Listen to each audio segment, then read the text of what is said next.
everyone, I'm Michelle Kelly. Welcome to Be in the Change. Gonna get started by reciting my inspiration. Our deepest fear is not that we're inadequate.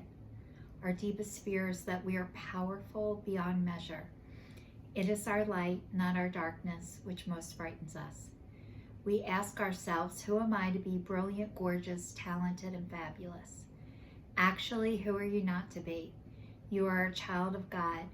Your playing small does not serve the world. There is nothing enlightened about shrinking so that other people will not feel insecure around you. We are all meant to shine as children do. We were born to make manifest the glory of God that is within us. It is not just in some of us, it is in everyone. And as we let our own light shine, we unconsciously give others permission to do the same. As we are liberated from our own fear, our presence automatically liberates others. Marianne Williamson. I'd like to say welcome to everybody who's watching me for the first time, and welcome back, and thank you to everybody who's been following me on this journey that I started in 2019, speaking out loud, stating I was breaking up with fear, I was breaking up with shame, and I was breaking up with guilt as my New Year's resolution and a weekly video, which it is over 3.5 years now, which is awesome. 2020 was to be kinder and more compassionate to myself and others, which I'm still working on. 2022 was to break up with processed sugar. I don't even know why I thought of processed sugar and not just sugar, or however that started, but I am now 105 days off of sugar, flour, wheat, and caffeine, which does not suck. Still going strong with this, you guys, one day at a time. And then 2022 was to be kinder. No, that was 2020. 2022 is to attach an income to what it is that I do, my vocation, my job, which is, being myself, my true authentic self all day long is a full-time job. And if there is a way to get money for this, I am gonna find it, because I can't even tell you how hard I've had to work just to be Michelle in my body. And it has been a lifelong process, and I'm still working on it. But I can tell you guys this, I am an open book. I am the same that you see me on this video. I would be the same way if you met me out in public. My words match my actions, which I always thought that they did, but they didn't.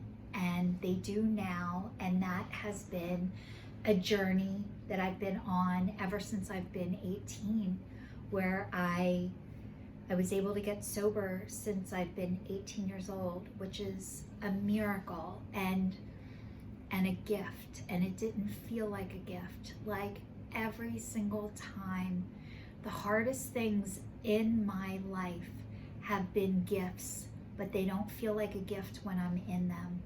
And you guys, I'm off of sugar, flour, wheat, and caffeine, so I'm coming out of a massive food addiction that I've been in only 50 years.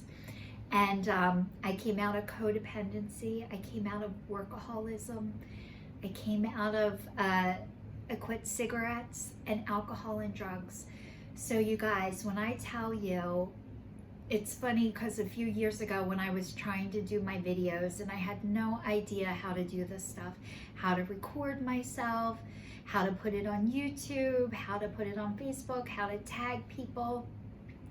I had this woman say to me, how long have you been sober? And I think at the time it was like, I would say like 29 years. And she goes, so you're an expert?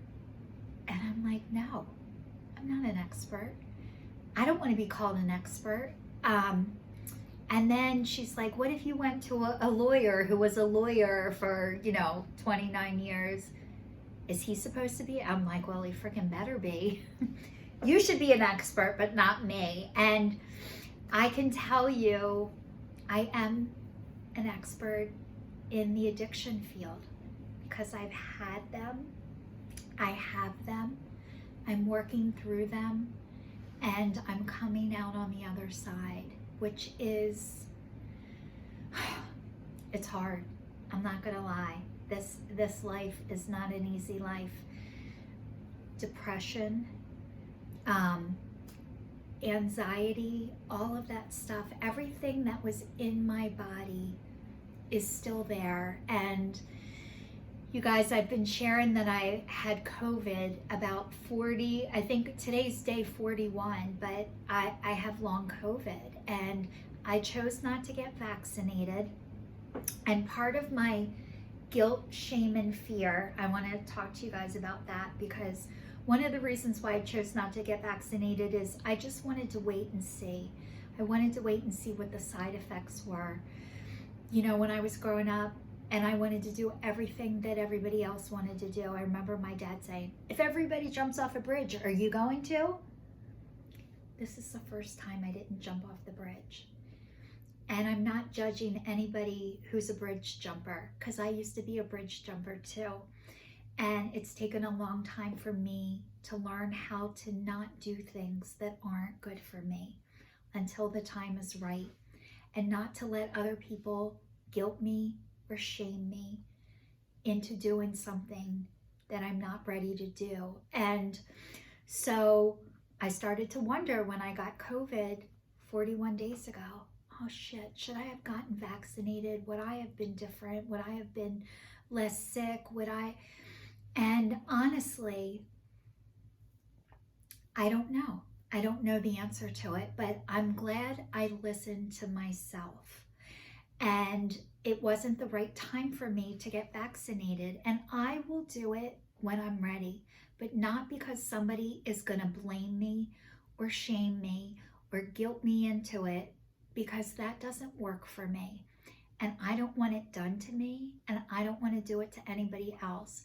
But what I can tell you is, I talked to my neighbor the other day, and she got vaccinated, and she said she didn't want to, but she did it anyway. She didn't want to get her kids vaccinated, and she did it anyway. And I was her. I used to do that stuff too. And she got vaccinated and got COVID twice so far. So who knows? We don't know. But what I do know is there is more than one way to get to an answer, to get to a solution.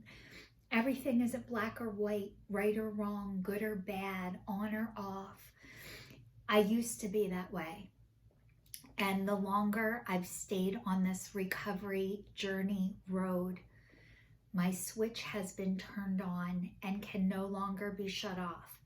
I'm not either on or off, in or out, all or nothing. I'm now in the gray. And a lot of people haven't gotten to the gray yet. So getting to the gray, I don't want to say first. I don't think I'm the first one to get here, but it feels like I'm the first one to get here. And it feels like a lonely ride. And it's hard. And, you know, I was sharing last week, I'm taking a different approach to treating my long COVID. And I've been on stuff that you get at the Tractor Supply Company. I couldn't remember, but I did it for 4 days. I'm okay. I'm alive. I'm fine. I slept great for 4 days. My headache started to come back again. So I have to go and do the treatment again, but I'm getting stronger stuff. So I'm still trying to do the alternative stuff for right now. And I'm trying to get rid of this headache. And the other thing is, I have, you know, a bad back and neck, and I'm on disability, and I've shared that with you guys before. And sometimes I act and pretend like I'm normal because I want to be. But I have these flare-ups, and I'm in one right now, and it's my left shoulder blade, and it hurts so bad, and it comes around underneath my chest, and the pain is really, really bad, to the point that I take pain medicine when it gets really bad. And I started taking my pain medicine a couple weeks ago for the COVID headache which was helping but not solving it. It was just like temporary relief. But I need to take my medicine when my body gets this way. And yesterday I had to take my medicine. I have muscle relaxers for my neck and I have painkillers for my back. And I usually can tell which is which, like which is hurting worse. And yesterday I couldn't regulate it. So when I took my medicine, it made me high and it was horrible. And I felt a tremendous amount of guilt and shame. Like I shouldn't have felt that way. It was horrible and I didn't want to be that way. But then I had to go back and think, Michelle, you haven't had this kind of pain like this in a long time. It's okay that you weren't able to regulate it like you normally do.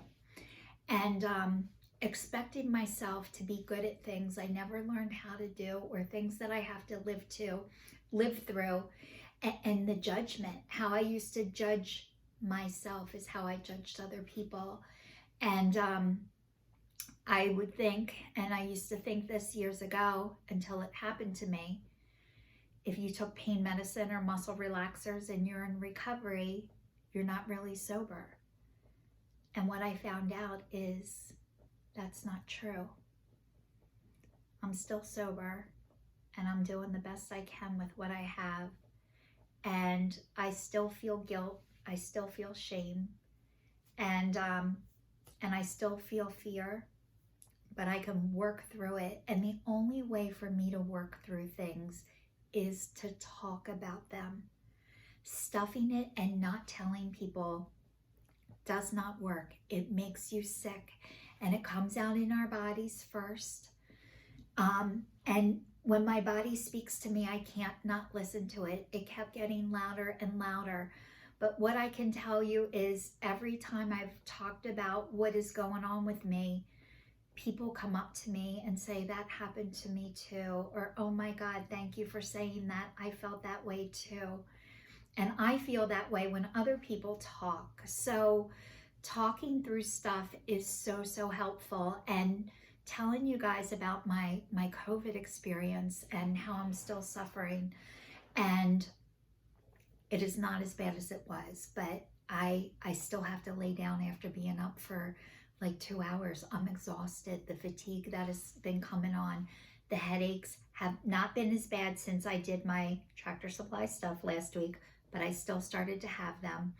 So when I shared this with a few people, they're like, oh yeah, I'm not better yet either. I still don't feel good. And I'm like, oh my God, thank you for telling me this, because most people aren't saying they're not better yet. And I don't have to be better now like I would like to, but it's nice to know that I'm not the only one suffering and that other people are going through the same experience as I am, because it helps me feel less alone and a little more normal. So I want to say thank you to everybody who's watching. Please stay tuned, stay safe. This is your sign signing off, and I'll see you next week.